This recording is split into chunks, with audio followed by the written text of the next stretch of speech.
Hey guys, it's Jen and I'm here with the book talk. So one of the things that I wanted to do this year was to do more book talks and like reviews on books that I read.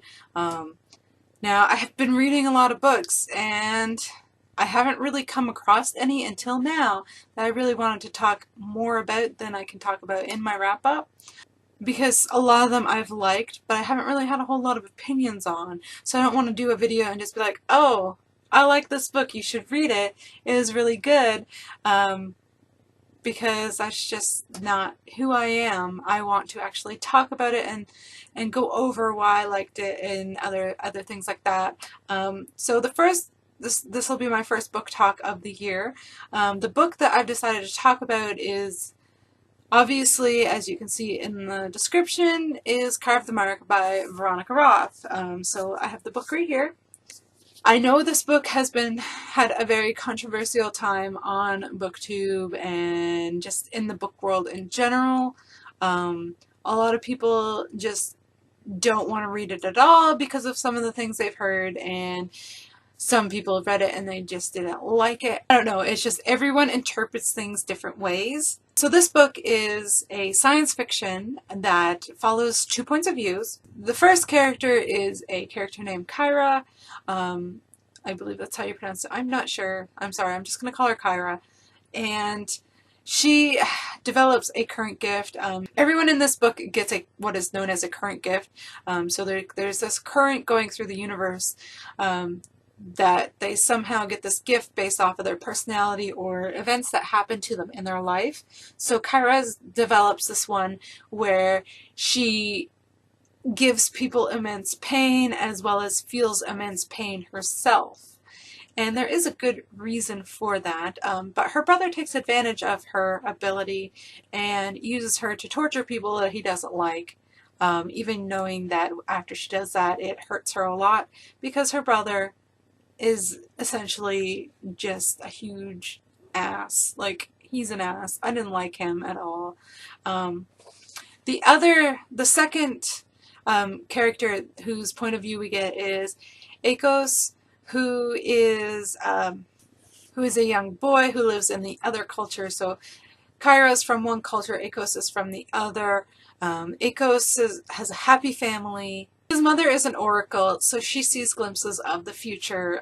So she has a very high status in their culture. And then his dad is a farmer of these flowers, ice flowers, which are a wanted commodity of the universe. So they're well off, and he has a brother and a sister as well.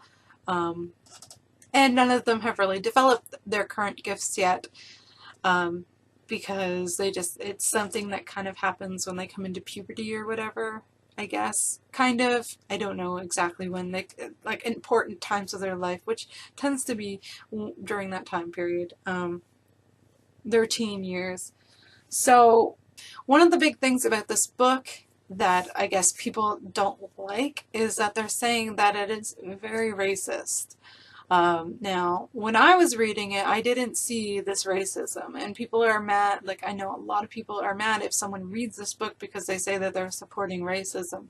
But I didn't see it. From what I understood, both cultures, there's the Thuv, who is Akos culture, and the Shotet, that are Kyra's culture, and from what I understood, both of the cultures were very mixed in color. One wasn't wasn't darker skin than the other. However, there was one culture that had a terrible tyrant for a leader, who was Kyra's brother, and the other one was a more peaceful culture. So Kyra's culture is more of a warrior culture because they had a past that gave them the need to be part of that culture, which I believe that their past is the correct one, because there's like two theories between the two cultures, because of course there is. They don't like each other, they're enemies, they share a planet, And it just, it's just how it is. But I didn't see the racism myself, um, because I felt like the cultures were mixed together, um, and I didn't really see. I just didn't notice it. So if that makes me a bad person, I guess then I'm a bad person because I didn't see that. Another issue that people had with this book was apparently ableism, because, and there's going to be spoilers in this review, so if I didn't mention that, if you haven't read it, you don't want to really listen to this. So Kyra has this ability that causes her pain and causes other people pain if she touches them. So essentially what people were saying is that since she's living with this chronic pain, the book was being an ableist because she eventually comes to the conclusion that her pain is not a curse, but it is a gift to her. And the only reason that she comes into this pain is because she is forced by her brother to give up a memory, and at the time when he is forcing this, she wants to cause him pain for hurting her, but she also feels like she deserves it for some reason because he is troubled because their father was not very nice to him, but he didn't do that to her. Because they're fated, which means that when they were born, there was a prediction, or the oracles saw their fate, and her brother's fate was to die, and her fate was to cross the divide. So because her brother's fate is to die, their father is very disappointed in him, and he essentially is always trying to find ways to toughen him up. So he creates this tyrant, and he swaps one of his memories with Kyra's memories because that's his ability, because I assume it came around because he wanted to forget what his father was doing to him and wished that he had different memories of his father. So I assume that's where his power came around, which makes sense to me. So he forces her to do this, and it manifests her power, and that's when it starts. She accidentally kills her mother with her power because if she causes someone enough pain, it can kill them, which is what her brother uses her for. But the first person she ever killed accidentally was her mom because she was having a tantrum and pushed that power into her, because she was like 10 or something like that. She wasn't very old, so I don't feel like it was her fault that happened. But anyways, to the point, people are saying that people shouldn't think of chronic pain as a gift. But what I thought that Veronica Roth was trying to say with that was that it was a strength, and she could use it it just made her stronger. So it made Kyra stronger, and she was able to change the way her power worked so that her brother couldn't use her that way anymore. But I mean, that was what I thought of that. Overall, I really enjoyed the book. I thought it had great world building. They went to another planet while they were there, and during the book, and I was very easily able to envision that planet. I really thought that the world building was done well and very easy for me to envision this world. So even though there was the issues, I didn't find the romance in it, because there is romance, of course, it's young adults, so there's romance. I didn't find it to be too insta-lovey. Well, there was an immense relief from Kyra because Akos's power was to, if he touched her, he could take away her pain, and I could understand her appreciating that because like nobody else was able to do that, and it gave her like some relief for a little while. Um, and she didn't have to worry about accidentally touching anyone and causing them pain because that's something she really worried about. Um, and it gave her a little more freedom because they were able to explore and leave the palace, which is something that she couldn't really do before. So I did really enjoy that.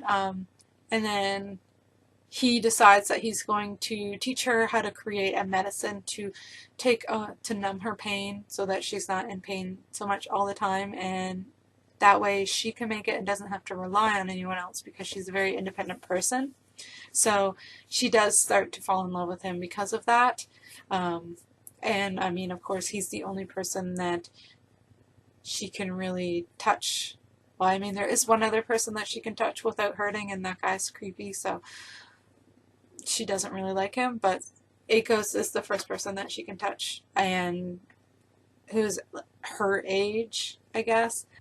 And this whole time, he absolutely hates her because he is essentially enslaved by her brother, who kidnapped him and his brother Aija, because his brother was going to become the next oracle, and her brother wants an oracle because he wants to change his fate. He wants to find a way to change his fate so that he doesn't die. So this is kind of all over the place. It's the first time that I've actually done a book talk, so I'm pretty sure it's made no sense whatsoever. Um, if you haven't read the book, you're probably going to have no idea what the hell I'm talking about, and I'm sorry about that. But I did really enjoy it. It made for a very interesting discussion with our book club because of the controversy around it. It gave us things to talk about, and none of us really noticed any of the glaring issues that other people are having, that other people are saying are glaring issues. None of us noticed them, and there is a girl in our book club who is a person of color, so we do have that perspective, and she didn't find that it was racist either. So I don't know if it's just people are looking and judging the hell out of books lately because of diversity, because there has been a big push into diversity. I don't know if people are just looking for that diversity, and picking the hell out of it when they do find it to make sure that it is the right kind of diversity, or if it's just, or if I'm just blind to it. Like, I don't know. Like, I thought I was pretty good at finding racism because I've read other books where I'm like, wow, this is really obviously not good to be writing, but I just didn't feel like that. I just didn't feel like that with this book. But I did really enjoy it, and I will read the next book. So if it's something that you don't like, I don't care if someone doesn't want to read it. It's not going to make me feel any less of it. If it's against what you want to read, don't read it. I mean, that's what you do. But for me, I enjoyed it. I didn't see that, and I'm going to continue the series because I want to find out what happens next. And so this book like left off on a cliffhanger, kind of. I don't really know what else to say about it, because those were the huge issues, and I just felt like I wanted to expand more on it from my wrap up, because I didn't want to talk too much in my wrap up. And this, like, I've been talking for 20 minutes now. Hopefully this video isn't 20 minutes long, but I've been talking for a while now, and I'm just glad that I put it on a separate video. But I really enjoyed it. If that makes me a bad person, I guess it makes me a bad person. But I think that if you go into it, you should go into it with an open mind. Maybe you'll notice what I didn't notice, or like maybe it's just a non-issue. I don't know. I didn't see it. So, I mean, I have been picked on before for the way I was born. I mean, I've had people come into my comments and tell me to go kill myself because I have red hair, so I will never really understand what it feels, what racism feels like, but I do have some idea of what being discriminated over things can be. Like, of course, my hair is something that I could change, but to be told to go kill myself because of that, like, I don't know, it just, like, it slightly bothers me, but at the same time, I just, like, I don't have time for people like that, so I just block them and remove their comment and continue on. So I guess let me know down below if you've read the book and what you thought, and let me know whether or not, if you haven't read the book, if you're planning on it, or if you're not going to, because of the issues. And I hope you enjoyed the video, but I feel like I've just been rambling and that none of this is going to make sense. So if you liked the video, give it a thumbs up, and I'll see you guys later. Bye.